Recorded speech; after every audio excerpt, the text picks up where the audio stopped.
What's going on, guys? Welcome back to Kid Taj, and today I'm bringing you another episode of NBA 2K17 ratings. We did this for point guards and shooting guards with the top 5 point guards and top 5 shooting guards and what the rating should be in NBA 2K17. I think I'll leave an annotation to those in this video for y'all to check them out. But this video is small forwards. Arguably the best position in basketball if you're talking about star power and the stars that are at the small forward position. Before I get into it, I want to say I'm putting Jimmy Butler as a small forward. I didn't put him in the shooting guard video. I'm putting him as small forward for obvious reasons. He's playing with Dwayne Wade and Rajon Rondo in the backcourt next year for the Bulls, so he's going to be a small forward. So let's get into this. I have a little more time these games. I have 2 games in this video, so I could spend more time on this because I'm really liking the way this is turning out. We got 5 small forwards, 5 great players. And we're going to start with the 5th, of course, going 5-1. And number 5, I'm going with none other than Jimmy Butler, the guy I mentioned earlier. He's the 5th best small forward in the league. If he's considered a small forward, just because he's not better than the 4 ahead of him, but he's better than it's just that simple, I think. If you're looking at it in my eyes, and I think Jimmy Butler is deserving of an 89 overall rating. Now, 89 is the same rating that I would give Klay Thompson and James Harden. I went over that in the shooting guards video. I gave those guys both 89s. I think these guys are all top tier players and they all deserve the same rating. And Butler is just on the edge of being a 90, but he's not a 90 because, let's talk about why he's this high up in 89. He was an 86 to start last year. Butler is a guy that can do everything on the basketball court. He can score inside. His outside shot needs a little work. That's the one thing that's not absolute with him, but he's a good playmaker. He's a good rebounder. He's an elite defensive player. And when he wasn't injured last year, the Bulls were getting wins. They were winning games, and he was a huge catalyst to those wins. So he is definitely an elite player in this league. I'm not putting him in the 90s yet because he doesn't have that next level. He's not on that LeBron, KD, Steph, Kawhi Leonard level yet because I just haven't seen him consistently be an elite MVP candidate type player. Once he does that, then I think it's safe to say he can be in the 90s, but right now he's just on the verge, just not there yet. At number 4, I'm going with PG-13, Paul George, who was injured for the 2014-15 season. He came back strong as ever for the 2015-16 season and was an absolute beast, proving how elite he is, proving that he deserves a 92 overall rating in NBA 2K17. I'm telling y'all, the ratings for these guys, these small forwards, are gonna be high. Small forwards is gonna be the strongest position.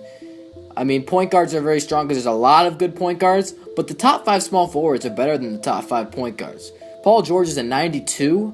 This guy's an absolute beast. He's a two-way player that put up 23 a game last year and 8 rebounds. You just don't see that. He's a sharpshooter as well. He's an athlete. He does it all, and he's an elite player. He's an MVP candidate. He gets the 92. At 3rd, this is where it gets a little bit controversial. We don't know. I have similar ratings for a lot of the players that are on this list that round off this list. But at number 3, I'm going to go with Kevin Durant. The 3rd best small forward is Kevin Durant. Yes, he's a 94 overall rating. I think he was a 91 to start last year, probably because he had a lot of injuries. But KD has proved he's elite. I know that I'm losing respect for him going to the Warriors, but he is that good of a player. He makes that much of a difference on a basketball court. And I can't give him something like a 92 or 91 because that will put him on the same level as guys like Chris Paul and Kyrie Irving. He's better than Chris Paul and Kyrie Irving. That top tier of players, that top 5 of players that I talk about, those guys are on a whole nother level, and Kevin Durant is an incredible scorer, might be the greatest scorer in the NBA. He can do everything. He's a good passer, rebounder, defender. He does it all. The reason that he's not a 99 is because he's not elite at all those things, but he's elite at scoring, I would say. He's a good rebounder and passer and defender, but he just doesn't do those things at the same level. But here's the thing, here's the kicker. Kevin Durant's not a 96 or 97 because he's proven that he's not a fourth quarter player of presence. He's not clutch anymore. And he's just not on the same level as other guys that hold ratings like a 96 and 97. He's not on Curry's level because he hasn't had the season like Curry has. I mean, I don't know. It's all debatable. If you want to put Durant at a 95, that's right. That's near a 94. That's near my rating. So that's not really a big deal to me. But I just think he's a fantastic player. He deserves a great rating. But there are a couple things he's lacking, and he's a 94. I think that makes sense. And as I said, I'm going to do this off the type of format it was last year. Last year, they put LeBron at 94 to start the year because I guess they wanted the legends to have the highest ratings. Doesn't really make a lot of sense. I don't think Jordan is 5 overall is better than LeBron, but whatever. I'm trying to do my ratings like they're more accurate, like I would make them, what I would make them. At small forward, at number 2, the second best small forward, Kawhi Leonard. This makes sense, right? This should make sense, and I put him at 94 as well. Kawhi and Durant are really, really, really close. I mean, they are almost neck and neck, but Kawhi is just a little bit better. They have the same rating, but I think Kawhi is better in the end, and I'm giving him a 94 as well because Kawhi, he's the best defender in the league, so he's the best defensive player. KD might be the best offensive player, but Kawhi is the best defensive player.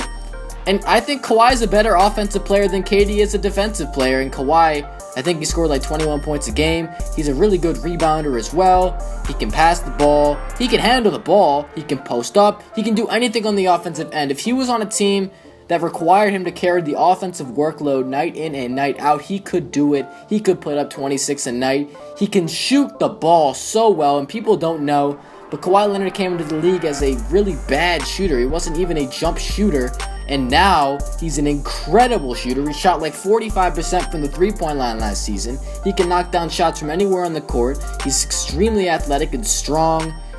You know, he just doesn't have the reputation of being a closer or being that type of MVP. I mean, he was second in MVP voting this year. He actually passed LeBron. I don't know how, but he got that spot.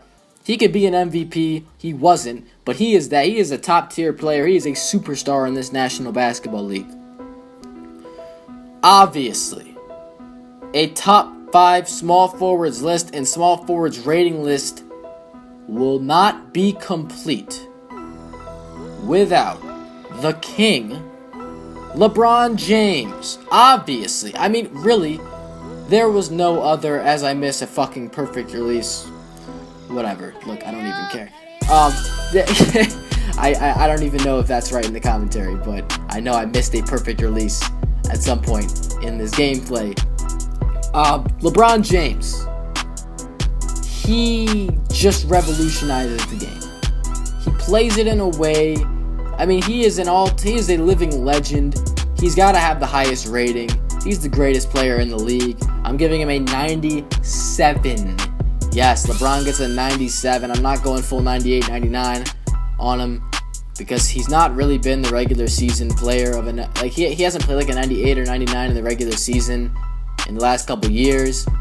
And that's what a lot of this is based off of. I mean, he's a great playoffs player. He's a clutch player, but he's not, I mean, I wouldn't put a 99 because he's not putting up 99 caliber numbers during the regular season. So I think that makes some sense. But he is that good, and he's going to get, I mean, he just has to, I mean, first of all, he has to have the best rating in the game. I'm pretty sure he will, but he's ahead of Curry. He has to be. Curry's at a 95. I'm putting LeBron at 97 because I think LeBron is just so worthy of it. So he's a 4-time MVP and 3-time NBA champion, but what he has accomplished in terms of taking down a not even a super team, but like a 73-9 team coming back 3-1, it has not been done by anyone. No one has accomplished something like that. So LeBron is going to get a great rating. And obviously his game is not complete. He's not an elite perimeter shooter. He doesn't always play as hard as he can on the defensive end. Sometimes when it really counts, you know he's going to be making huge defensive plays. But the fact of it is, LeBron James during the regular season is not the same as LeBron in the playoffs. If there was a playoffs LeBron, I mean, he gets a 99. I mean, he's just that good. But we're not doing that. So LeBron gets a 97. I think this is fair because we don't want to make him too OP. you know, when it comes to legends. Like, we don't want him to be the best player. We don't want him to be better than Jordan or as good as Jordan is his addition, because he's not. But yeah, he's gonna get a good-ass rating like this. So, I hope you guys enjoyed my NBA 2K17 small forwards rating. It's the top 5 small forwards. Please leave a like, comment suggestions below for future videos, and subscribe if you enjoyed. Subscribe if you like basketball, you like NBA 2K16 or 17 or any games for that matter. I'll play whatever. So, that is that. Thank y'all for watching, and peace. I'm out.